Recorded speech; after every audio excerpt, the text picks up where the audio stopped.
Y bueno, vamos ahora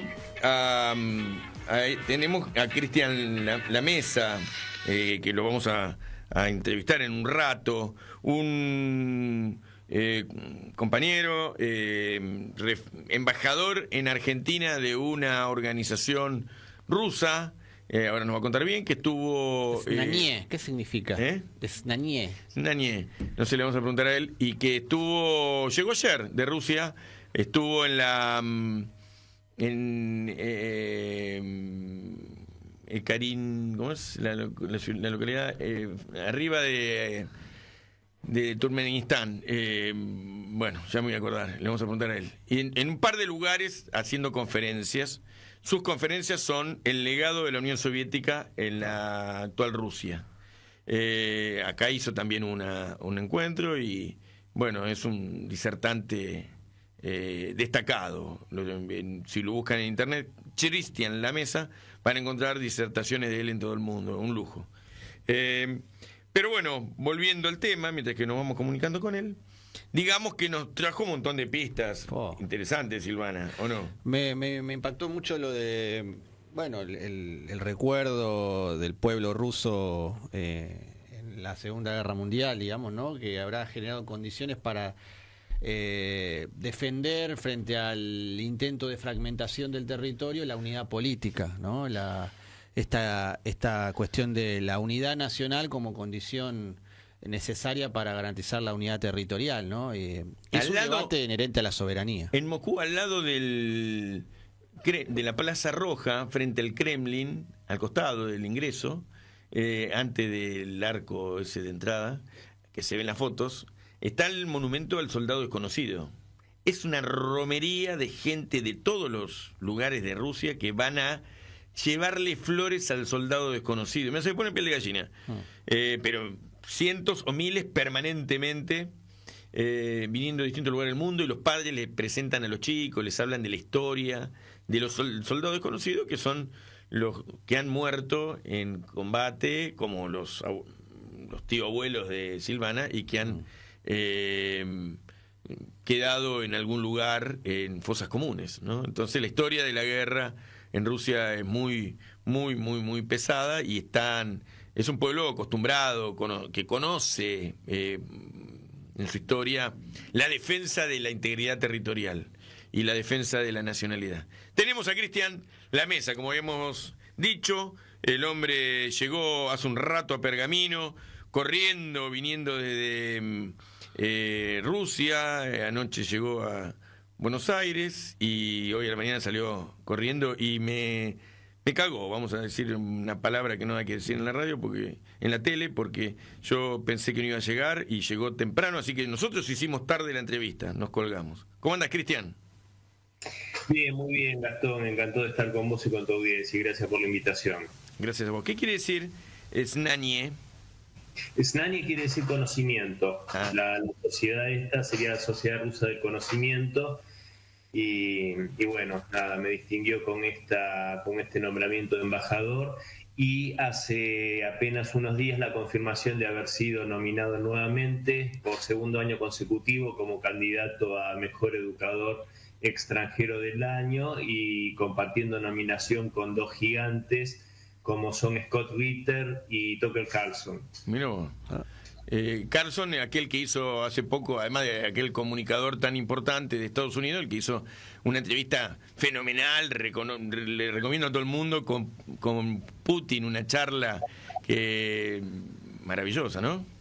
Sí, el mismo Tucker Carlson, que fue la imagen de Fox News, si no me equivoco. Sí, claro. Y Scott Ritter, un gran analista, un ex analista de inteligencia de los Estados Unidos, una persona muy capaz, que también desde justamente su país, de su patria, de los Estados Unidos, tiene realmente ¿cómo decirlo? La templanza y el sentido ecuánime como para ver la realidad geopolítica de una forma realista, y dice con todas las letras justamente lo que es la guerra de la OTAN contra Rusia y la posición tan lamentable de este gobierno que se está yendo, el de Joe Biden.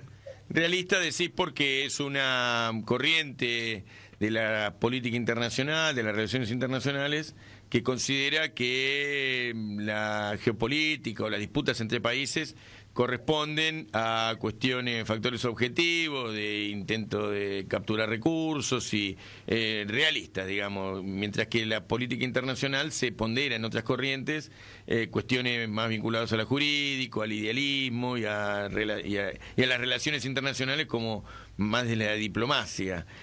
Vos te inscribís, considerás al realismo como la corriente o la forma de ver las relaciones en el mundo, por intereses, ¿así es?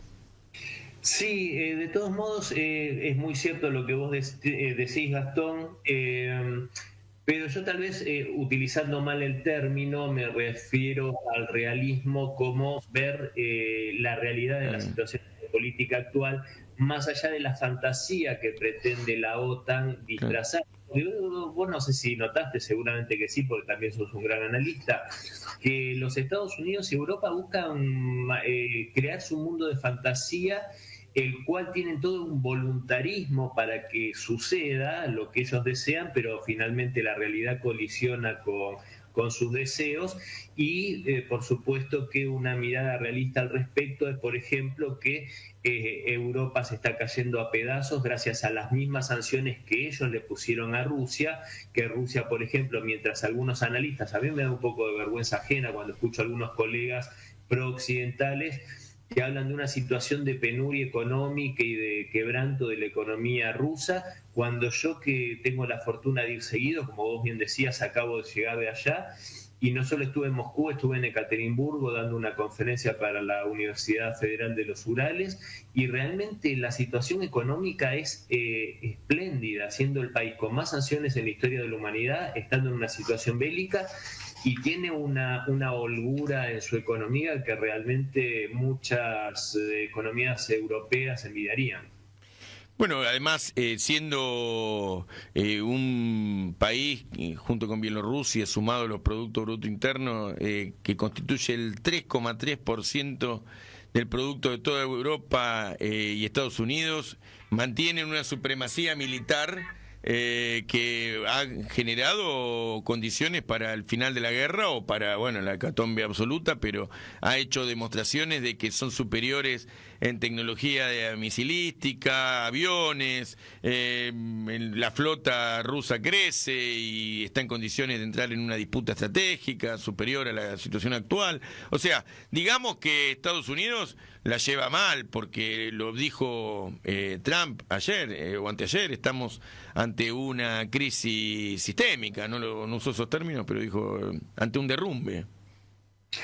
Sí, estoy totalmente de acuerdo y creo que finalmente para el futuro de los Estados Unidos seguramente lo mejor que le pudo pasar es a mi modo de ver, excelente elección que hizo Donald Trump, porque creo que merced a que es un empresario, es un hombre de negocios, que creo que la administración de su país la ve un poco como la administración de sus empresas, y creo que siendo esta característica, siendo un pragmático y un realista también, va a intentar encaminar a su país dentro de este nuevo mundo multipolar, ¿no? Ubicarlo de la mejor forma posible. Y hay que recordar, respecto a lo que vos decías, Gastón, hace apenas unos minutos, respecto del armamento, la industria armamentística americana, yo tengo un convencimiento respecto a que una vez caída la Unión Soviética, el complejo militar industrial y esa relación endogámica que tiene con el Pentágono, hay que recordar, tiene una puerta giratoria en la cual ex directivos de empresas como Raytheon,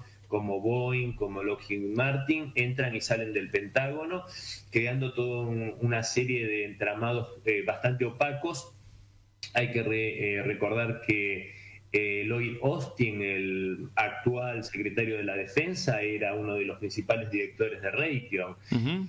Entonces, yo creo que caída la, entre comillas, amenaza soviética, la industria americana se dio a una juerga y a una orgía de corrupción endogámica, en la cual hoy tienen, por ejemplo, el F-35, un avión que es el más caro del mundo y es una verdadera porquería. No le pelea al Sukhoi último. tiene muchísimas fallas, y el Sukhoi 57, por ejemplo, por nombrar uno solo, y que no es el más avanzado, es 10 veces más barato y es muchísimo mejor. Entonces creo que esa corrupción profunda, de la cual tal vez despertaron de esa juerga mal y tarde en 2007, cuando el presidente Putin en Múnich les anunció que el mundo unipolar y ese orden que ellos querían llevar adelante no podía subsistir, y creo que en ese momento recién se despertaron de esa resaca, y se despertaron tarde, y Rusia ya le sacó muchísima ventaja en tecnología en cuanto a misiles hipersónicos, drones submarinos como el dron Poseidón. Tienen todas las posibilidades como para doblegar a cualquier adversario. La suerte que tiene el mundo es que esas armas están en manos de Rusia y no en manos de los Estados Unidos, porque si no, ya la suerte hubiese sido otra y bastante más nefasta para la humanidad. Sí, me quedé con esto que mencionabas de la Lockheed Martin, Boeing, que es lo mismo, porque en el barrio le dicen los bolsiquean. Vos decías una relación opaca, y en realidad la misma Lockheed Martin, que son los que manejaron acá la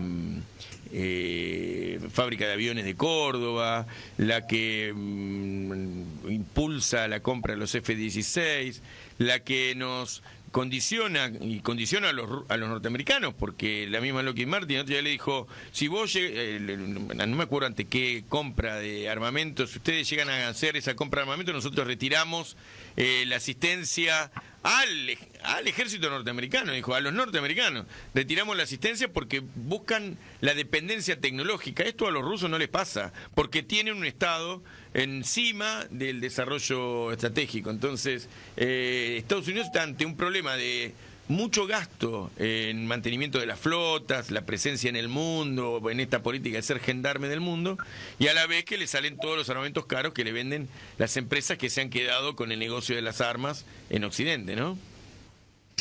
Sí, por supuesto, aparte de cuantiosas comisiones que pagan justamente este personal del Pentágono.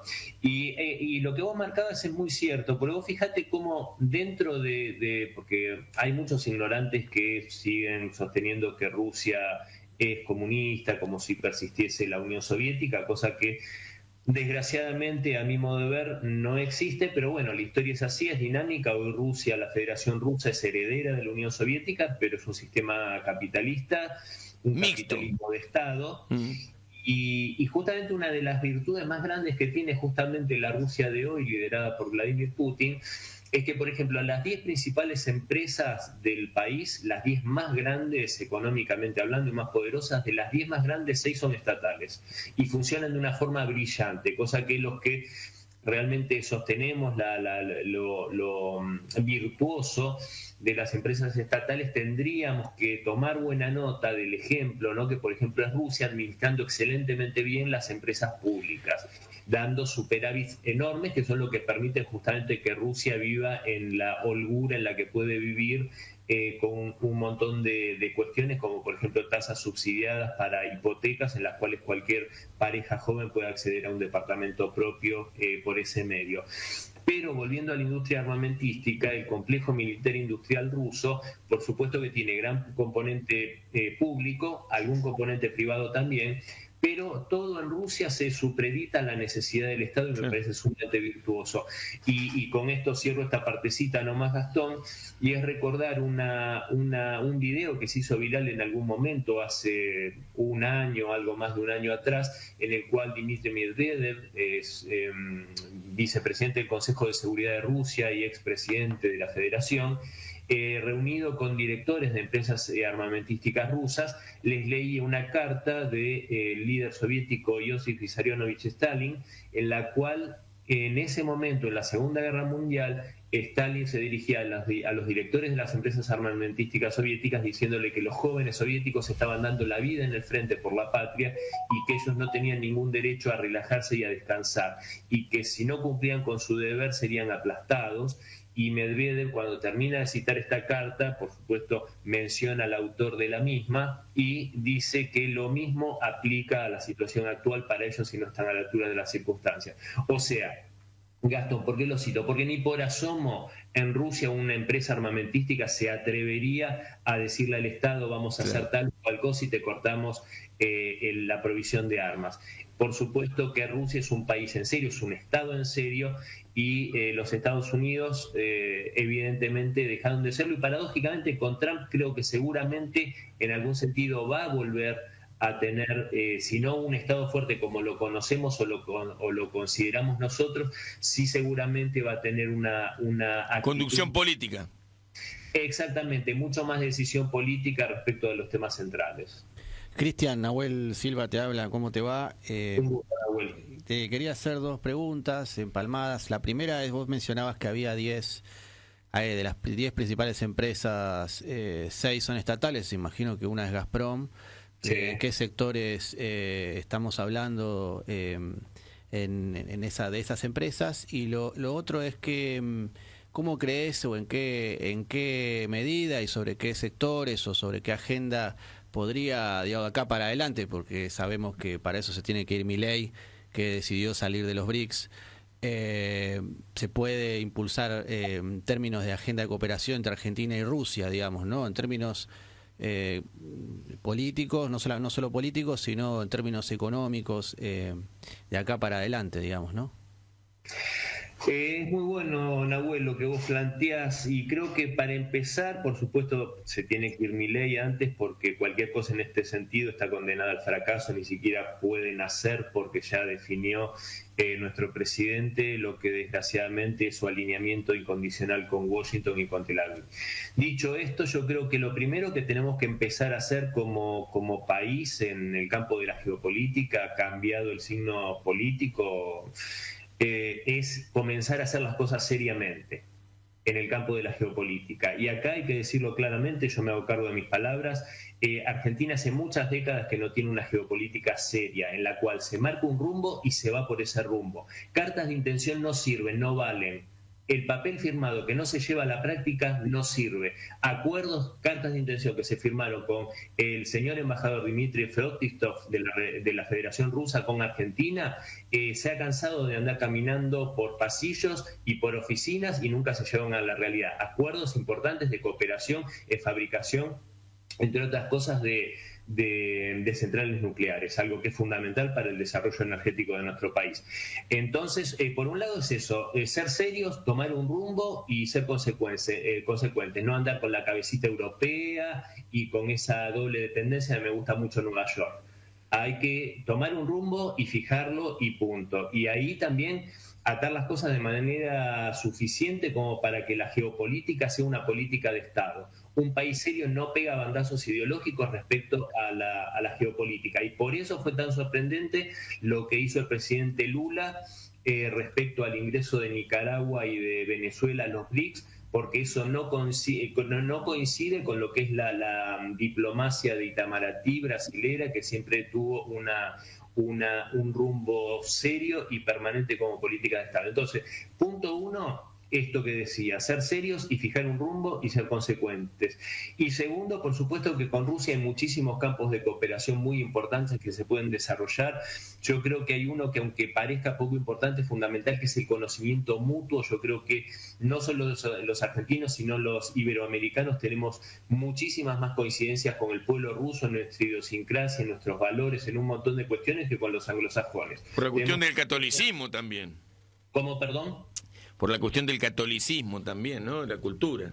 Por el tema de la gran fe en Dios, la profunda religiosidad, que si bien el pueblo ruso es cristiano ortodoxo, yo soy cristiano ortodoxo también, pero por supuesto que no hay ningún tipo de contrasentido con la religiosidad que tiene el pueblo iberoamericano, el valor por la familia, son muchísimas las cosas que nos hermanan.